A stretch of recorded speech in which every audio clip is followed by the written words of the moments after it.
Hello and welcome to Verdictum. I am Ananya Singh and you're watching today's legal news, where we apprise you with the recent important legal developments across the country. Here are the headlines. Supreme Court dismisses Manish Sisodia's plea against his arrest by CBI. Supreme Court orders Z plus security cover to Mukesh Ambani and his family, within India and abroad. Supreme Court to hear Tamil Nadu government's petition challenging Madras High Court order relaxing conditions for RSS march. Plea in Supreme Court seeking implementation of internet shutdown guidelines after internet services were suspended in 11 Rajasthan districts.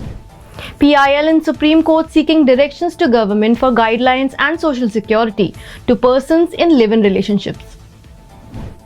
Now let's take a detailed look on the headlines. The Supreme Court has refused to entertain the plea of Manish Sisodia, the Deputy Chief Minister of Delhi, against his arrest by the CBI in the Delhi excise policy case. The matter was heard by a bench comprising Chief Justice of India D.Y. Chandrachud and Justice P.S. Narasimha.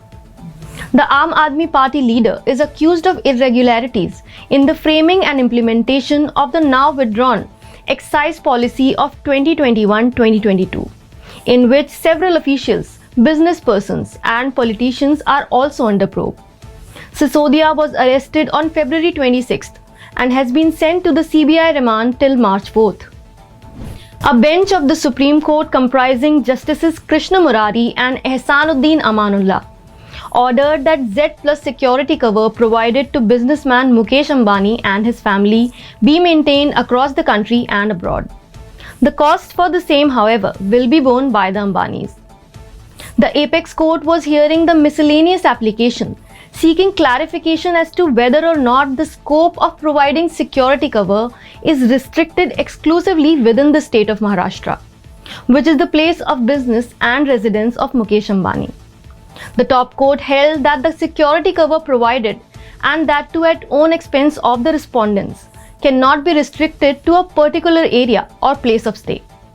The Supreme Court agreed to hear on March 3rd the petition filed by the state government of Tamil Nadu, challenging the order of the division bench of the High Court, which set aside conditions imposed upon the route march sought to be carried out by the Rashtriya Swayamsevak Sangh. Earlier, a single bench judge has accepted the conditions, which were later reversed by a division bench. The RSS put forth the view that public processions are an acceptable manner of exercising one's freedom of speech and expression, and the state is duty-bound to permit the same. A petition has been filed in the Supreme Court for the implementation of the Internet Shutdown Guidelines framed by the top court in the Anuradha Bhasin case, after mobile internet services were suspended in 11 districts in the state of Rajasthan, as a preventive measure to stop cheating in a competitive examination for recruitment of government school teachers in the state. The petitioner in the case said that as a result of the internet shutdown, judicial work also got disrupted, and argued that the state should be held in contempt for violation of the Anuradha Bhasin guidelines, which deals with the imposition of restrictions on internet services in a proportionate manner. A public interest litigation has been filed in the Supreme Court, demanding the court to issue directions to the central government to formulate guidelines for registration and provide social security to live-in partners. The petitioner also argued that the failure to register live-in relationships violates Article 19 and 21 of the Constitution of India, which deal with the right to live freely and the right to life and personal liberty respectively, and that there was a significant rise in crimes like rape and murder committed by live-in partners due to the absence of rules and guidelines with regards to the same.